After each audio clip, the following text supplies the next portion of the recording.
Hello, ladies and gentlemen. So nice to see you on this Monday morning, a beautiful Monday afternoon. Here we are in Southern California, back again. It went by really quick. It seems like we were just here, and here we are back again. But I can tell you, ladies, gentlemen, those of you that are replay, thank you for coming in. I appreciate each and every one. When you come in, it means a lot too. Whether you're seeing the show live or you're here on the replay, it all means so much more than you'll ever know. For those of you that don't know, my name is Mary D. I am the host of the Mary D Show. I thank you, thank you, thank you. I thank each and every one of you that subscribe, that go to YouTube and subscribe to the Mary D Show. It makes the show grow because you'll be notified every time we're online. Every time that we go live, you'll be notified. So you definitely want to hit that subscribe button on YouTube. Thank you for that. Today, we have this wonderful guest with us. This gentleman I had the honor of meeting about 2 years ago. And this is what I always say, there are no accidents in this universe. And this is a good example of there are no accidents because this gentleman's name is Michael Baldwin Sr. He was born and raised on the west side of Chicago. Michael became a father and a heroin addict by the age of 15. Can you imagine that? Too big. I mean, I can't even imagine it. He would eventually leave Chicago to pursue a life without addiction. This pursuit brought him to California. Michael soon realized that Chicago and heroin weren't his biggest problems. He was. Michael would find himself in prison, serving a double life sentence. Well, after 26 years, he was returned to the community with a level of insight, clarity, and spiritual focus that has positively affected the lives of many. This former gang member has rerouted his destiny and has become a powerful spokesman for change, redemption, rehabilitation, and reform. He educates from experiences and credentials in a way that motivates and inspires. Ladies and gentlemen, I'd like for you to meet this wonderful gentleman who he gives back, really, he gives his whole heart. He's actually on his way to an event right now to help unfortunate people that are unfortunate. But I'd like you to meet Mr. Michael Baldwin. Michael, are you there? Here, oh, maybe I'm adding you. Hold on. There we go. Hi, Michael. Hi, Mary. How are you? Thank you for having me. I'm fine. I'm fine. Thank you for being on the show today. For as you can see, Yes. gentlemen, he's on the move and speaking. You're the first one to be in a car while the show is going on. Just All right. Well, but I that's appreciate you. I appreciate the flexibility that you allowed me because one of the things that I've learned to do is to be flexible in my life because my life is not my own anymore. okay. Okay. Well, we like to find out how. Well, we're gonna go back. Let's go back, Michael, to where it All all began. right. I know we talked a little while, but you were telling me some things happened in your life that affect and they had led to different things happening in life. I'll let you tell the story. Why don't you tell our audience? Okay. So, so one thing I really like to be clear about is I understand today is that nothing in my childhood is what caused me to make choices, but my Mm, childhood helped shape my thinking. And mhm, so mhm, ultimately, I'm responsible for what I chose to do with my hands and my feet and my mouth and all these other things. But I was raised in an environment, and so it shaped me. And then mhm, I made choices, and some of my choices got shaped from being sexually molested, starting from like the age of 6 and 7 years old. Um, mm. and I wouldn't realize the effect that that had on me until I was already in prison serving a life sentence. Because to me, Wow. it wasn't. It just something that happened. I didn't even see it as abuse. Right. Well, okay. So when it happened, you just really what do they call it? I think they call it stuffing. When you don't deal with emotion, Yes, is that what it's called? absolutely. I stuffed it and I masked it with other Right. behavior. I masked it with trying to be Mr. Fix It, Mr. Helper, and then Mr. Angry, Mr. Tough Guy, right? I Mm, masked it mhm. with those things. And then when Right. I found drugs, when I found heroin, I found my Mm, friend because see, I used to wet the bed. And it was a lot of ways that abuse was manifesting itself in my life, and I didn't know that that's what that was. And Right. so I was a bedwetter until I was like 12, almost 13 years old. But when I found heroin, when I found drugs, all of that stopped. And so to me, I had found my cure. To me, I had found, what didn't make me feel insignificant, insecure, and afraid anymore. And Right. and so it wasn't a problem. Heroin and drug use wasn't a problem to me. It was a solution for me. And so I didn't see it like it was like the reality that it was, Right. Right. until later on, in my life and in my journey. When you just I'm asking, well, did someone, I'm thinking someone introduced this to you, because if you're starting at that age, someone had to bring it. Didn't just pop up, is what I'm saying. So there was an introduction, or somebody Yes, just try it yes, like that. Okay. yeah, absolutely. So when I went to high school, I went to high school with a kid. I was a father, Mm-hmm. when I as a freshman in high school. Mm-hmm. And when I started high school, all I thought about was fitting in. And I remember going into the bathroom one day with some of the other cool kids, and these dudes was snorting this stuff. And when I walked in, they said, "Man, come on, you want to try some?" And in my mind, I felt like I could not say no. It Right. felt like I could not say no. And so I said, "All right, come on." And I snorted a line. And almost that for the next couple of days, I would I would meet them in the bathroom and and and snort a line. Right. Right. Right. Eventually I found out where they bought it from. Eventually I started buying it, and I wouldn't tell them that I had it. And that's how it Mm-hmm. developed for me. Eventually I would use it without them, you know. Mm-hmm. By the age of 15, I couldn't go a day without it. By the age of 15, I never went a day until I was like 19. I didn't use it. I did not spend not a single day without getting high until I was like 19 years old. Um, You went. So you're saying from 15 to 19, every single day you were high. every single day, Whoa. every single day. And And at the nobody beginning, nobody could tell though. most of the time they had assumptions. Like my mama, she assumed, but she didn't Okay. know for certain, right? It was Right. other Right. individuals like, and one of the things about heroin, why it was so easy for me to cloak it, is because I didn't Mm-hmm. have to use a lot every day. The use escalated over time, but in the beginning, I could buy $20 worth or $10 worth, and it would last all day, and I'll be fine, you know. Mm-hmm. But I wouldn't go to sleep at night unless I knew I had some for the morning, right? Whoa. Did you? Let me ask you this though. Did it start? Whoops. Oh, we got disconnected. I'm talking and I realize he's not there. He probably hit his that little a little patch. I'm sure he's gonna be back. Um, if you have any questions, let me tell those of you that are not aware. If you're, you can leave comments, and they'll show up. Somebody just left a comment. Oh, hello, Vanessa. I'm going to put it on right there. If you write the comments in, I try to make sure they get on the screen too. But I guess the question I was just about to ask Michael about this, what I've been told too, with people, in fact, this is actually someone I know that's very is close to me, said, Mary, we know you haven't used drugs because you're always, a go-getter, whatever. But I told him my drug or my high is, I think I'm on a natural high. I'm just way up there is what it is. But I said, I've always been scared of them. That's I have been, my fear of it has probably, I'm just afraid. I'm just gonna be honest. I was afraid that if I was just afraid. I'm just gonna tell the truth to you guys. I was scared of it.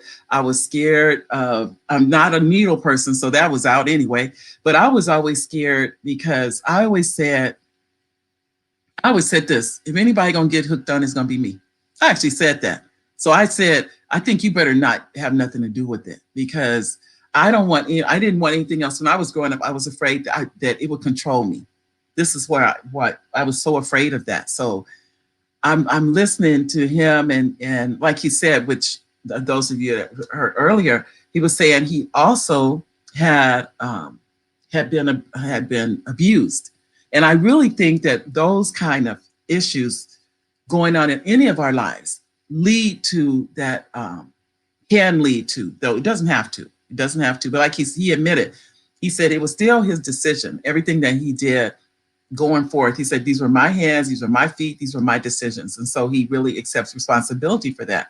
But at the same time, I do think it's some things that they're like ghosts that are going through our minds that lead to these decisions, that lead to, it can lead any of us. I don't think I'm any better than anybody else. I think it can happen to me just like it can happen to anybody else. As long as you are flesh and blood.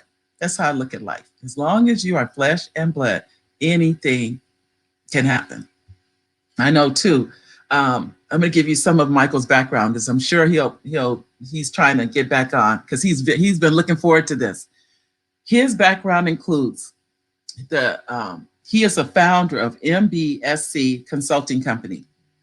He is also, I think that's him calling me now. He's also he's also a founder of Legal Alliance Outreach Paralegal. That's his paralegal company. He is also a consultant for Modesto School District. Think about all these things. I mean, he's not just somebody that came out and didn't do anything. He's giving back to his community, which really makes a difference. And I just want, and I'm sure he'll be back on, can tell him that. He's a founding member of Criminals and Gang Members Anonymous. Criminals and Gang Members Anonymous. Oh, here he is. He made it back. I knew you were going to make it back. I've been telling the audience about you. Yeah, I was mentioning your background, that you're the founding member of Criminals and Gang Members Anonymous. You're a consultant for Sirius Technology and a consultant for the City of Modesto Police Department. You're a published writer and a poet. You have a lot going on. That is for sure. Can you hear me?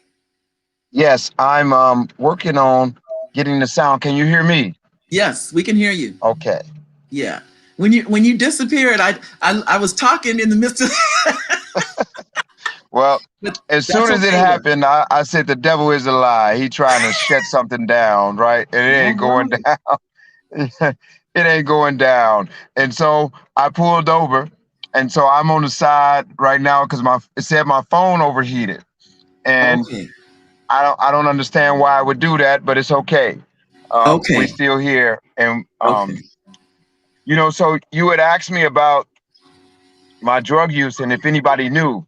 My family, I grew up with a real loving family, and but we haven't always been knowledgeable or outspoken with each other when it came to addiction, when it came to drugs, when it came to abuse. We haven't always been knowledgeable on how to deal with that. And so some of our preference has been to just be silent, to be quiet.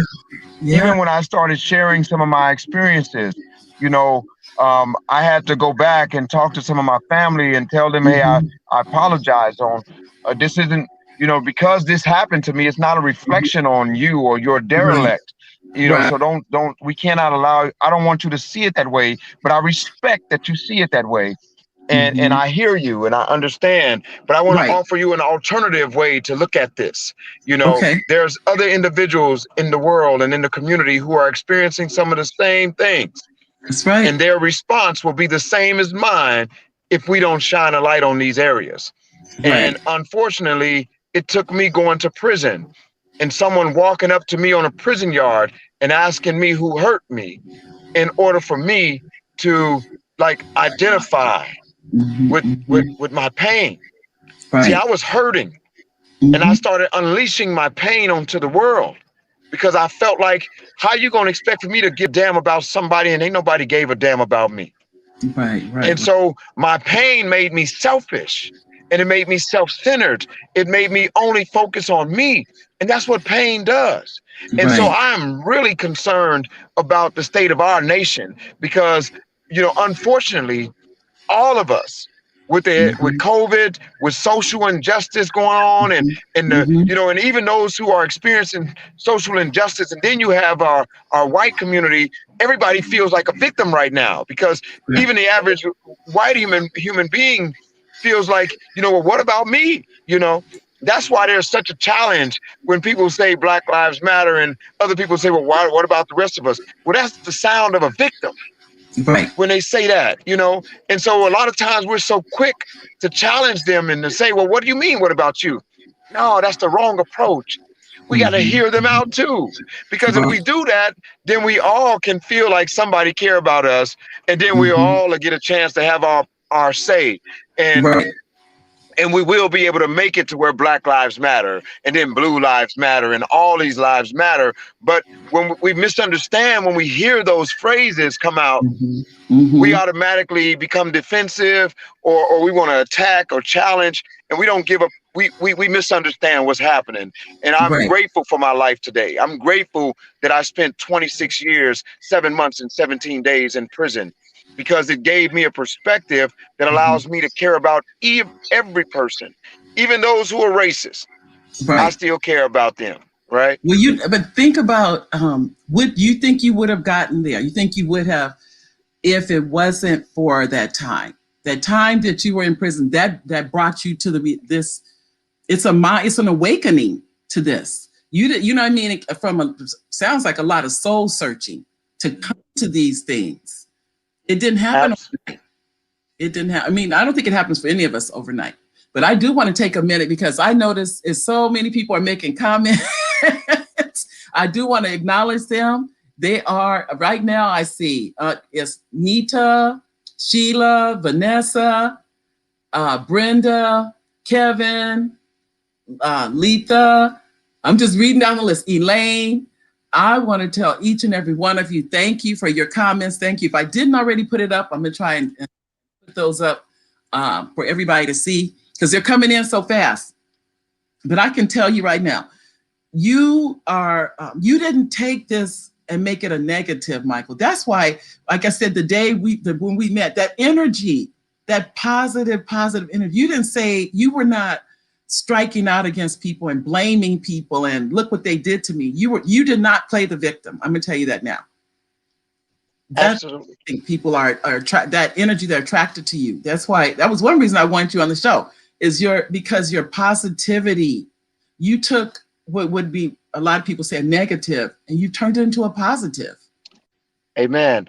I believe, while I was inside, I went on this quest looking for like peace, Mm-hmm. looking for God. I thought that I was going to find it through, religion and all those things. And when I first went in, I became a Muslim. I was in San Quentin on the fifth tier with a double life sentence. And the Muslims came and they was on the tier and they said, "Hey, youngster, you want to go with us?" And just like when I walked in that bathroom that day, I felt like I couldn't say no. Mm-hmm. And I said, "Yeah, come on." And I went. Mm-hmm. And them brothers loved on me. They raised me, right? They Mm-hmm. raised me. They taught me discipline and self-control. If it wasn't for the Islamic community, God used them as a tutor for me to build me up. Mm-hmm. And they built me up. They taught me that I was a student, right? See, I had gave up that I was a straight A student for a long time in my life, right? I went to an Mm-hmm. all white grammar school and Mm-hmm. excelled, right? Mm-hmm. I had forgot all of that part of myself. And these brothers like put me in charge of the library and made me read the books in the library. And they made me send my TV home. They called it the ignorant box, you know, and they Wow. made me send my TV home. And then they would have me on like these. They called it Ithacath. And Mm-hmm. Ithacath was where, I would have 3 days of isolation. And in this isolation, one of the brothers would come by and put my mail from my family in a paper bag every day. I couldn't read it. And they would put it in a bag and I would get it on the third day. And so on those 3 days, I was fasting, reading, studying, working out. And on the third day, they would bring me my mail. And I knew I had mail and stuff, but they was like, today I look back and they were teaching me like Mm-hmm. self-control. And they were teaching me about, delayed gratification. They were teaching me these qualities that were showing me a deeper part of who I am as a person. And so as a result of that, I was able to start blossoming, and and and and it guided me. And so eventually I would have this experience with Jesus that kind of like rocked my world and sent me, into Christianity. And so today I'm a Christian. I'm a Christian. I'm born and raised. I had a personal experience and encounter with Christ, but my journey started off with the discipline and structure of the Muslim community. And so Mm-hmm. I became vast in my understanding of the pursuit for peace. And I thought religion was going to do it. I ultimately ended up with a relationship with my Lord and Savior. But as I gained respect for for each of those ways of life, though, along the way, and it involved a lot of deep introspective work. I had to be willing to face myself, and I was my biggest enemy, and I was my biggest critic. I was afraid of the voices that I heard in my own mind, and drugs helped me silence that. And I didn't know what to do with the information. And so many of us young men, and I remember when I was a young man, I didn't know what to do with the information that was happening in my head, and there was no other Mm-hmm. men around me to tell me what to do with that Right. information. And I didn't know I thought that there was supposed to be this feeling that I felt that told me that I was a man. And I didn't know what that feeling was. And I had nobody telling me that what it was. And so today I understand that Mm. it's my ability to feel everything, whatever Mm. shows up. That's what a man does. He feels everything, and he Right, doesn't right, right. necessarily react to anything. And so Woo. to me, I've made those my success to me is the ability to adjust and adapt in any circumstance. That's Mm-hmm. success. Success isn't about finances. This isn't about, what I have or where I'm Mm-hmm. at. Because I was free before I came out of the prison, Right. mentally and emotionally. But in reality, I had never been a free man in my life until last Wednesday. Last Wednesday was the first day that I have ever been free. And the Good. reason why I was We, set free we have to last tell that Wednesday is audience. because Yeah. after 2 years, they Mm-hmm. called me and told me I was discharging from parole. 3 years early. three Woo. years early, I discharged from parole. And that was the first day in my life where I'm a free man, right? Woo. I'm a free man. It's not, that's got to be something, because think about what you were faced with, and to be totally, completely free from any attachment to the system, to live your Man, life. It's got, I can't even, I'm I, telling you, I called you and I I was know, concerned that I was going to be able to be on here because I was hoarse. I Because when know. they told me, I couldn't help but scream from a part of myself that I had never even knew. I screamed recklessly, right? Yep. And without a bound. And I jumped out of my car and I ran down the road, and I couldn't contain myself because I Mm. never felt like that. All my life, I've been a slave, Mary.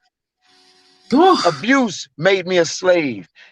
yeah, Drugs made me a slave. yeah, Other people's opinions and yeah. their influence made me a slave.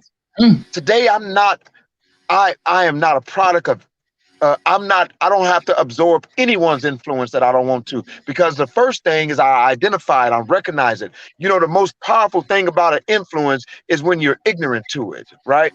When we're Woo. ignorant to that we're Yeah, being influenced, and influence is powerful it when you're is. ignorant that you're being influenced. And as a Yes. society, you got people that spend billions of dollars on a Yep. commercial, for Yep. 8 second commercial in the right spot, because Yep. they know how easily influenced we are. And if we can identify that we're being influenced, then we neutralize the ability and the power of that influence. We have All a lot of right. our white brothers and sisters who have been influenced by a slave master's mentality.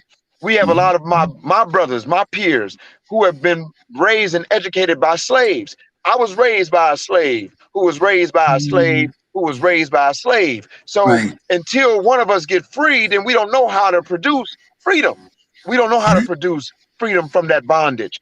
And so for me, it's all about awareness and turning the lights on, you know. So Right. some people ain't gonna like me because I'm gonna turn the lights on, you know. I'm gonna turn the lights on. I'm gonna invite all of us to take a step out of the room and get a fresh sense of our smell because Right. a room only gonna stink for 5 minutes. After 5 minutes, you used to it, right? It's All still right. All stinking. right. You just don't Mhm. smell it no more. That's And that's how right. our life is. We done been in our life too long and we ain't stepped out of it. I'm grateful that God gave me a chance to step out of life through prison so that I can come back with a fresh sense to my senses. I can see things Right. clearly. I taste the water, you know, I can This is taste it. powerful, I see Michael. a homeless person on the side of the Mhm. road, an unhoused community member, and I see myself. Because, see, I interacted with a whole bunch of them brothers when they came inside of prison and they were Mhm. free. They loved being in there because it was better than where they was at. And Whoa. they inspired me to remove the mattress off my bed. So for 24 years, I didn't sleep on a mattress in prison. I slept on the steel. What? I put a wool blanket down, and most of the COs and some of my friends used to think I was crazy, right? But Mhm. God had told me, don't live up in here like you comfortable, man, because this ain't your home. I didn't want that to be Wow. my home. So when I laid down that night, I knew where I was at.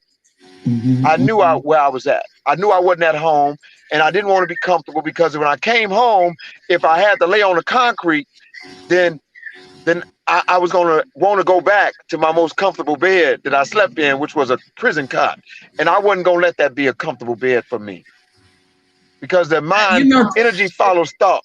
Where your I was, mind goes, yeah. your behind gonna follow. You know, Yes. I'm listening to you. I'm thinking, so you intentionally make yourself uncomfortable. You said, absolutely, I don't want Mary. to be comfortable. I believe that comfort is overrated. We pursue comfort, and as soon as we get comfortable, we start stagnating and we die.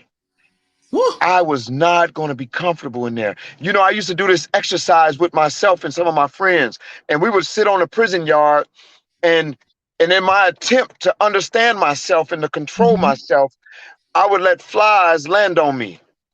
And you know, a fly, you don't want, oh my God, you don't want no fly touching you. Nope. But I would let a fly land on me, and I would let it touch me and not shoo it away. As long as it didn't touch my face, right? As long as it didn't Uh-huh. touch my face, we can handle it. And we would wear shorts and we would wear short sleeves and we would Mhm. let the fly land on us. And we would identify the fly like it was an emotion or a thought. Mhm. And you know, we have to be able to endure a negative emotion. We have to be able Right. to endure negative thoughts without reaction.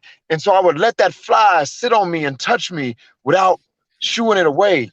And over time, it gave me the ability to feel feelings that have historically made me overreact or underreact. And and I learned how to manage myself and control myself. Another time, I had a friend of mine. See, if you called me a nigga, that used to be a takeoff bail, and Mhm. that was harming me because now I'm in prison, and the more I fight, the deeper you can get stuck in prison. And that word or phrases like that used to be, you know, volatile. I didn't have no control over it, and I ended up having a friend of mine named Noah that I used to tell him, man, every time you see me, I need you to call me a nigga. And he used to be a skinhead, and the first time he called me a nigga, everything in me like just oh, just made me just boil, Right. and I needed that to happen Mm. because I had finally got like I needed that to happen so that I can control my reaction. Because Mhm. although I Mhm. hate that term, it had too much power and it was being Yeah. used to incarcerate me. My understanding of what respect is has been used to incarcerate me and to Mm. incarcerate my brothers and my sisters. What we use in our culture to gain respect is used as a pipeline to prison, and it's a Mm. setup, right? And it's a setup. My culture was a setup to lock me up and to make me a slave and to let This me is be a big. commodity sitting on a shelf where somebody else is gaining wealth while I'm being stuck. Mm. And I started understanding this and I started figuring out ways how to trick myself into not falling for it. And Right. so having somebody that I identified as a racist white person call me a Hmm. nigger who was actually my friend was like neutralizing its power. And Right. I, Right. Right. I and it ultimately helped me get home because I had a dude walk up on me one day in the middle of the day room, call me Hmm. a nigger and spit in my face. Woo. I used to be a violent man, Mary. I was violent most of my life. And this dude gave me a justified reason to break him. Right. And I didn't do anything. I was in control of me. I'm gonna tell you something, Mary. Mary, Woo, that Michael, I day can't, was the Michael, I'm gonna tell you the truth. I don't think I could have took that, Michael. I'm gonna tell you right now. well, I don't think I could have I'm done. gonna tell you, God is my witness. I don't know if I could take it right now, but he gave me power in that moment Yeah. to hold myself. And I didn't do anything. Woo. And the officers came and they cuffed me and him up. And I'm like telling them, hey man, I can't have no trouble. I can't get no trouble. I'm trying to go Mhm. home.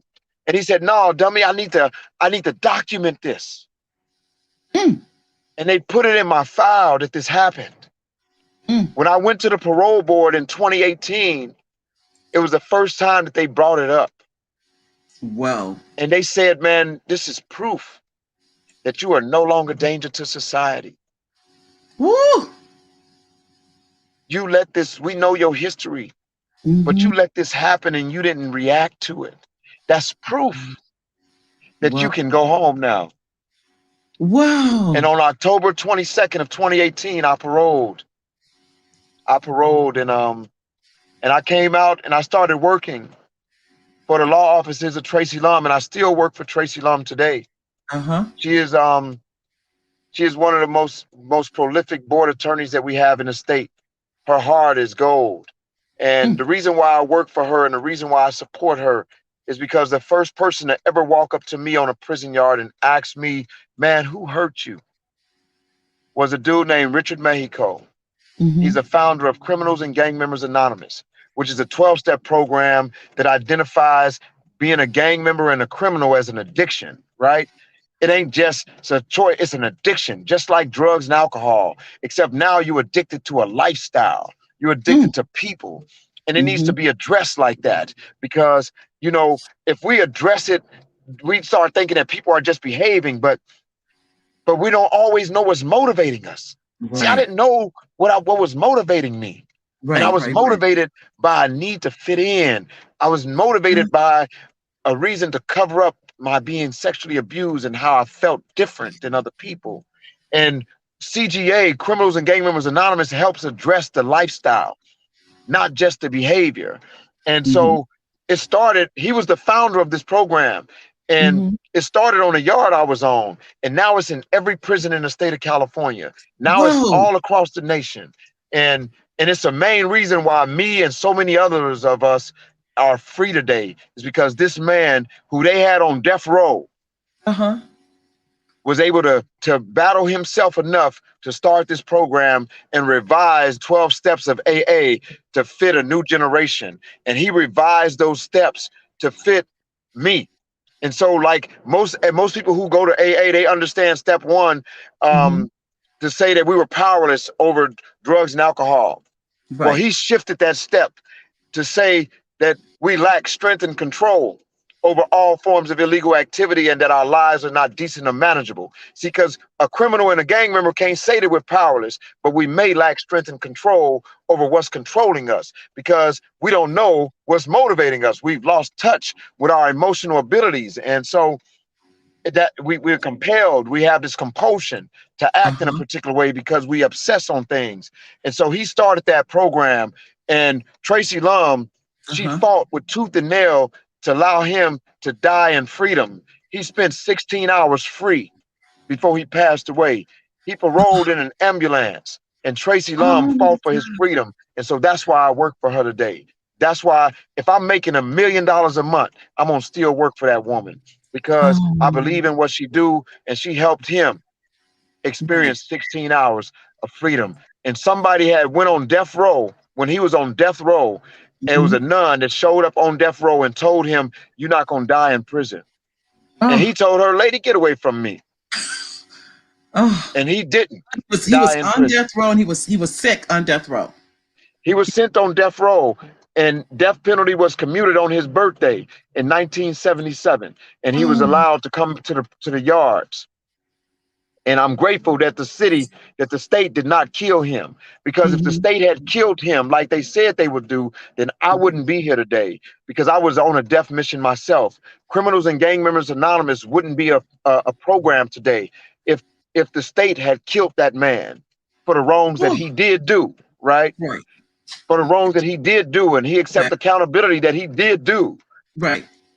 But But at the but same who time, are look at we all the to people. remove the resources? Mhm. I'm a resource. You But are. to my state, the way that the laws have been written, they Mhm. define me as a violent felon. But I'm a resource in my community. That's Today, right. I'm blessed to be able to. I do trainings for the Modesto Police Department, race relations and community building training. I train police on how to better deal with Black folks and brown folks, and how to Mhm. understand their lifestyle of addiction, right? Because they're locked in the lifestyle of addiction too, and they just don't Right. identify it. Right. Today, I've been hired by the sheriff's office to help bring reform to their detention facility. So Right. we get a chance to incorporate rehabilitation, real Mhm. rehabilitation, Right. what really works. Today, I work with the unhoused community, those who are homeless. I train case managers and providers on a different approach to approaching those who are unhoused. A lot of times we just get Mhm. content on just, giving them some clothes, throwing them out some food, but rarely do we ask them, where are your family? Can we reconnect you to them? Can we help you? Can we mediate the conflict that happened between you and your family so that we can help you go back home? Have you thought about that? And so we rehouse them. We reconnect those in the community. And sometimes they in California, but they family in Kentucky, and they lost their telephone. And so they ain't had no phone number. So we Oh use my a company God. called Miracle Messages will help them find their family no matter where they are on the planet. And then we Wow. reconnect them. We get them a bus ticket, a plane ticket, and we send them back home. But And we you get know, them just off the the street. fact that you're saying, number, in other words, what you do is you listen. You, Absolutely. that's what it is. That's what you're really saying. You listen to people. Yes, ma'am. So it's not Yes, you ma'am. go in there and just, like you said, start shoveling things at them, do this, do that. You listen to them. You sit them down and, okay, what's the problem? How can we help you? That's Not, right. okay, here's a cot, here's a bed, here's this, that, and the other. And I think that's probably what's missing in society is that listening to people. That's How do right. we do that? Because I'm going to tell you, this is what we haven't talked about, Michael. You have, I mean, I'm going to read over some of the subjects that you teach on, but I know you have some words of wisdom. How do we make it so that this has become, as you know, it's an industry. Prison is an industry. We have, if I know the numbers correctly, 14% African Americans in the country and 40% in the prisons. How can we diminish that? What steps can be taken now so that that's not the case? So so we cannot attack it from just one side without attacking the other side. We have to come at it with almost like a shotgun blast. We have to attack it from multiple prongs. We first have to start with some preventative work. Got it. I believe that if we as a society, we all need to learn something about domestic violence, right? Okay. As a society, all of us, Mm-hmm. because and there's a study, the ACEs study, that talks about adverse childhood experiences, Right. how it produces behavior, Right. and how that behavior affects you as an adult. We have to start with prevention first with our youth. We have to stop with the notion that our kids are so sensitive that we cannot inform them. We need to teach them character more than just reading, writing, and arithmetic. We need to teach them character and how to build character. We have to allow character to matter. And then we also have to go back inside of our nation's prisons, and we have to look at the human beings that are being warehoused there. We have to place some other individuals. We have to bring everybody to the table. So Okay. me being formerly incarcerated, you have to bring me onto the table when you having the conversations about prison reform. We Right. have to stop allowing prisons to be a capitalistic environment where people capitalize off of prisons. As long as we're going to capitalize off of prisons, Hmm. then we're capitalizing off of victimization. And in order for us to capitalize off victimization, we have to reduce the money that we spend in education. Because if we reduce the money that we spend in education, then and increase the money that we spend in prisons, then we're that's the problem. Hmm. That's the problem. We're not allowing for enough funding to go into the educational system and to the Hmm. mental health field. And Right. instead, we're spending all of the money in prisons. And so that's where that's how we end up with the prison boom. Because now everyone, if my bottom line is to feed my family, and I Hmm. feed my family because I work in corrections or I work in an industry that provides services to corrections, then my Hmm. best interest is not met when you reduce crime, Right. right? That's true. Period. My best interest is not met when you reduce crime. So it's important for me to Hmm. silence the issue from a legislative place. So, and also when we're looking at these entities, we have to look at our lawmakers Right. because, and when I say lawmakers, I'm not just talking about out in Washington, D.C. As individuals, we have to become concerned about our city councils. We have to be Right. concerned about our mayors. We have to be Right. concerned about our DAs. We have to be Right. concerned about our school boards. All of these positions have the ability to see where the monies go. If we follow the money, we'll understand the process. And the money is where the if we follow the money, we'll understand the process. But Right. if you pay attention to what they're saying, you're gonna miss what their hands is doing. So it's like three-card Molly. The first time I got robbed was through three-card Molly. They didn't take my Mhm. money, they tricked me out of it. All right. Right. So what's Mhm. happening right now is we listen to what people saying and we're not watching their hands. And where the money is going is the problem. All right. Right. That's the Hmm. problem. We can't solve it until we pay attention to where the money is going. And it ain't going to be a one way, one size fits all because crime is Right. happening. We need prisons. It's some of my peers that's locked up, that some of them, they ain't grown, and I wouldn't send them to freedom straight up. I Okay. wouldn't let them out. And I know what it's like to be there. But if Right. they not going to change, I wouldn't let them out. What alternatives do we have to prison? Because we can't. We know. Okay. I don't. There has to be an alternative. It can't There be. is. It's a one size fits all. So what There, alternative? absolutely. Okay. Absolutely. Restorative justice.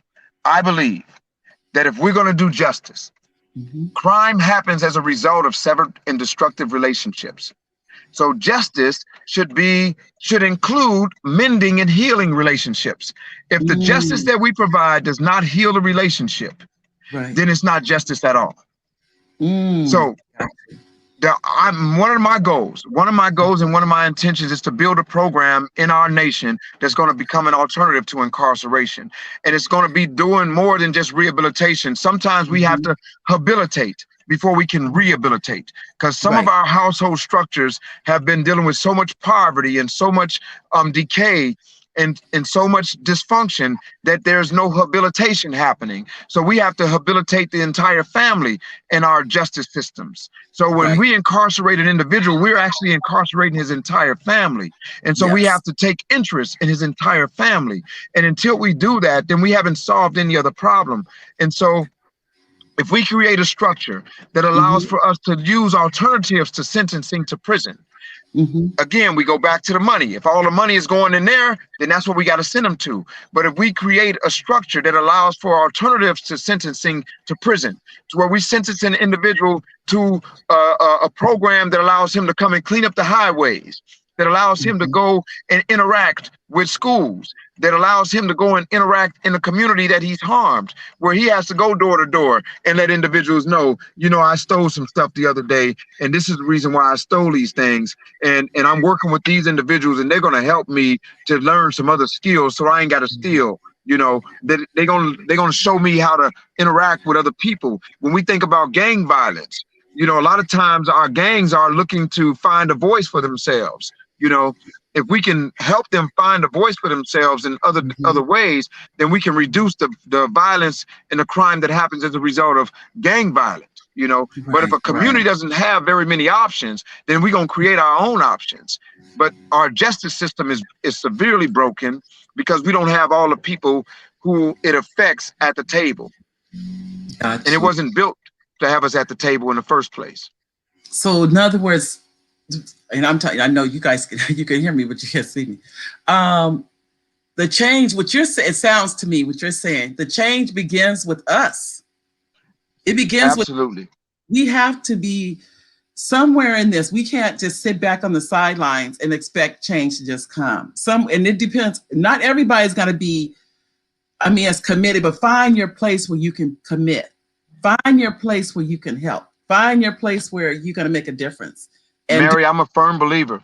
I'm a firm believer that if you see a gap, and you Mhm. recognize a gap, you're recognizing it and seeing it for a reason, fill it. And I don't wait for nobody to give me permission to do the right thing. That's right. I'm not waiting on nobody to give me permission to speak up. That's right. I seen a guy the other day, and he was walking down the street, and he went, you know, I'm careful, you know, I ain't putting myself in harm's way too much, but sometimes you got to put yourself in harm's way. You know, that's Mhm. just the way it is. Right. And he was stealing the newspapers off of the porches.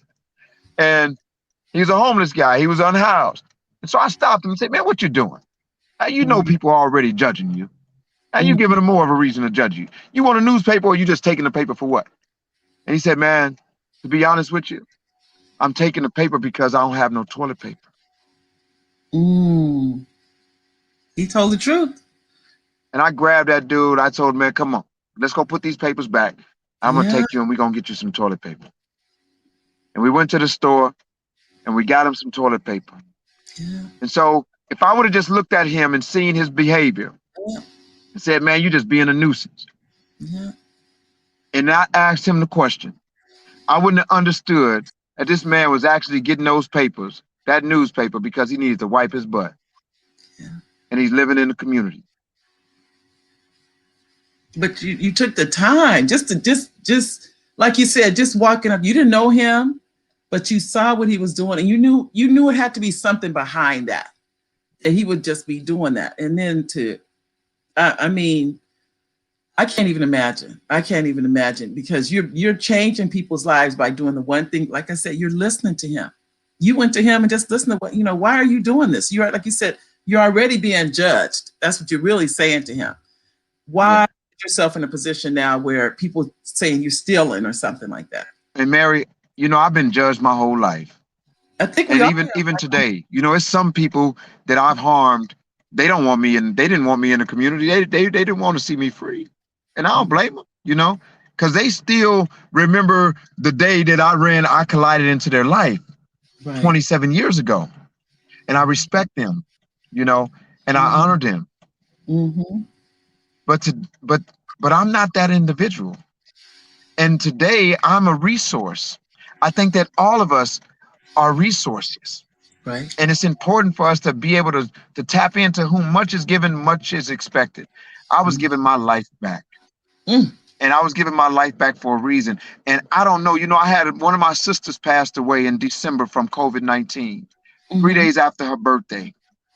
And none of us ever anticipated that my sister was going to die from that thing. Ain't none of us promised tomorrow. Nope. And I used to teach a rite of passage class on the inside for men, young men, but then we used to have every man showing up in there. And Mm-hmm. part of the program is about, you know, what if you died in pursuit of what it is that you thought was going to make you a man? If I died today, I'm in pursuit of what I believe God wants me to be doing. And so I'm okay with that. Right. And I'm living today. I'm pulling the trigger. I'm doing it. And one of my sister's motto was pull the trigger. Go get it. Go do it. And I'm doing it. And I'm not waiting on nobody to tell me it's okay to do it.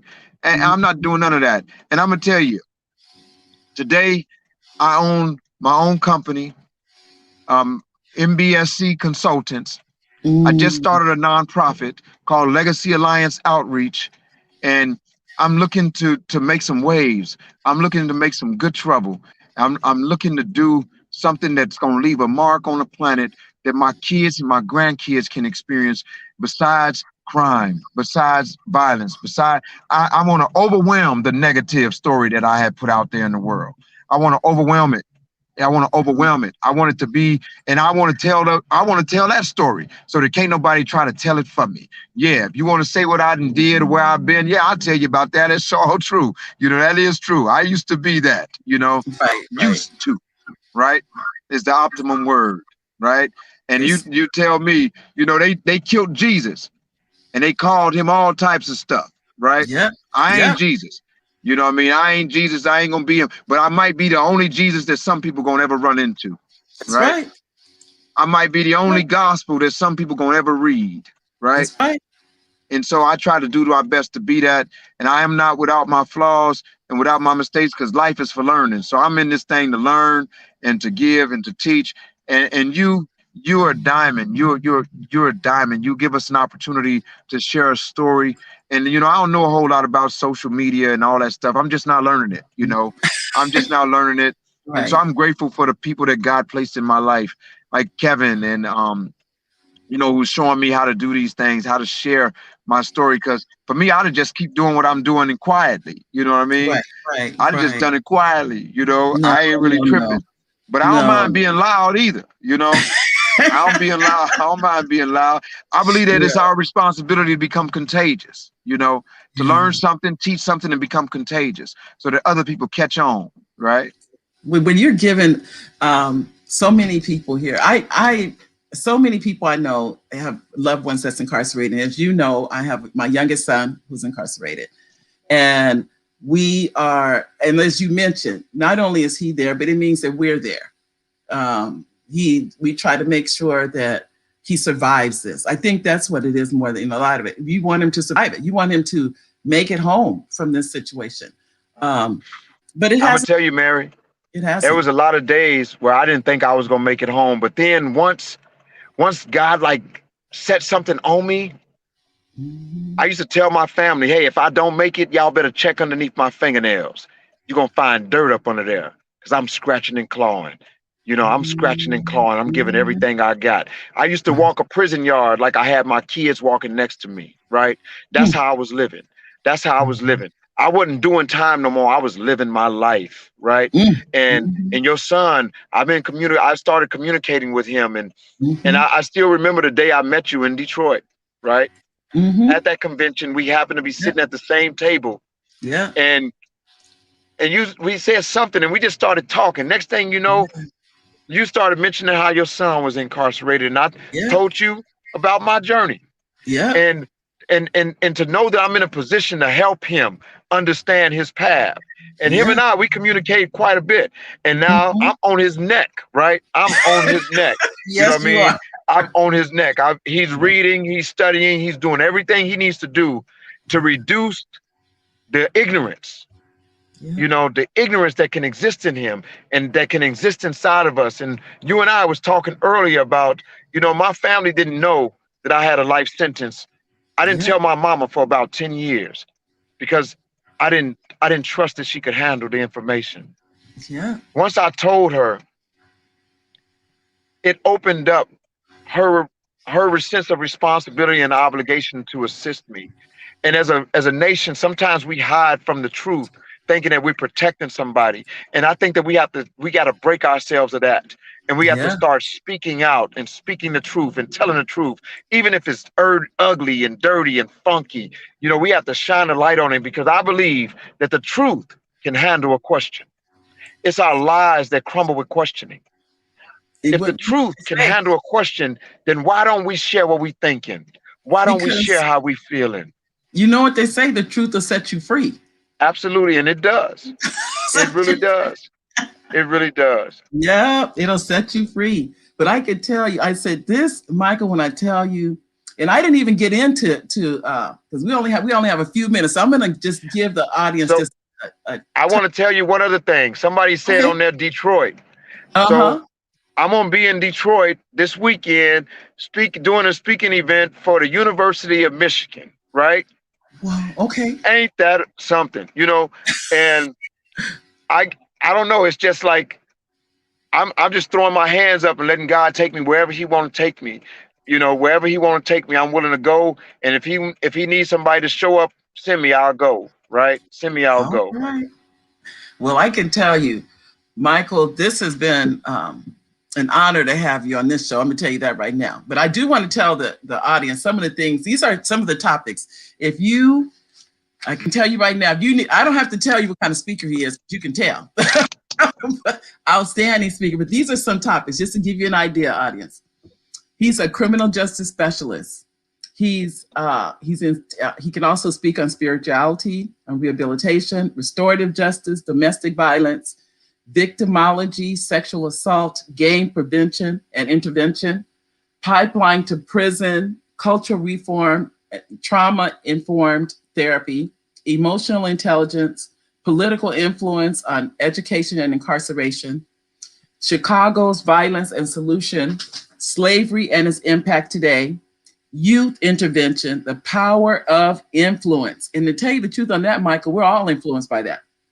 In addition to that, he talks on the Me Too movement, drug and alcohol abuse, time management, communication skills, anger management, interpersonal relationships, intergenerational dysfunctions, and unconscious biases, to name a few. So, and that's just, I mean, and I didn't put the number in there. I did put his website up there, and I'm saying this because I know we're running out of time, but I want to make sure if anybody wants to contact you, let me make sure I put your website just in case, again, make sure it goes up there because we only have a few minutes. And the comments are coming so fast, I don't have a chance to put them up. Hold on, here we go. I saw Detroit come. Thank you, Barbara. Thank you, Kevin. Everyone that made a comment, thank you, thank you, thank you. I'm just going down one by one, and they're saying, there we go. Oh yeah, Kevin said, they love the show. I thank each and every one of you. He said the truth. And Melanie said, it's empowering. And Barbara, I'm just going one by one. Thank you all. Michael, I like to thank you personally. You have come on, and when I tell you a ball of fire and a ball of energy, what I appreciate about everything you said, number one, you didn't lay blame on anybody. You took responsibility for your actions. And I think that is what I think people sometimes think, that people don't do that. They don't take responsibility. That everybody there is not there because they didn't do something. Some people did do something. And so, but the hardest part is the law and the what they have. What is it called when you're enhancements? The enhancements add so much time until it's impossible almost for somebody to get that second chance, even though they rehabilitate. So I think all the things that you're doing is saying, we're not trying to say people don't commit crimes. I don't think you've ever said that. But I think what you're saying is that when you put double life sentences on people, then they stop thinking that all hope is lost. They start believing that, and they don't believe that there can be hope. All the while you were there, you said your mother kept telling you what? What did she say to you? What'd you say, Mary? I didn't hear you. Oh, what did your mom tell you all the while you were incarcerated? My mom used to tell me, boy, you're going to make it home. I'll see you soon. I'll see you soon. I mean, she just always encouraged me. And I got a chance to not only make it home to her and see her and for her to see me, but just the other day, I got a chance to surprise her. When they let me off parole that night, I hopped on the plane just so that I can go to the house. And she woke up and I was in her bedroom. And I wiggled her toe. And I wiggled her toe and said, hey, woman, how long are you going to stay asleep? And she sat up and she said, oh, my God. Well, I can tell you, Michael, thank you for being on the show today. We so appreciate you. And I would definitely want you to come back again if you ever. All right. You're really busy, but we would love to have you back. Thank you. Thank you. Thank you, Mary. You're welcome. All right.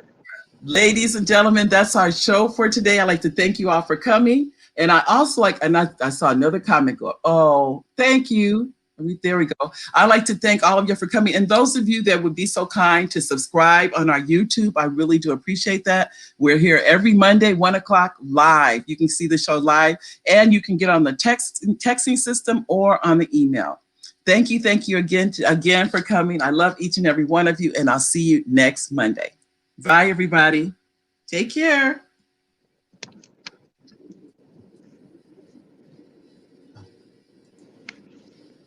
There we go.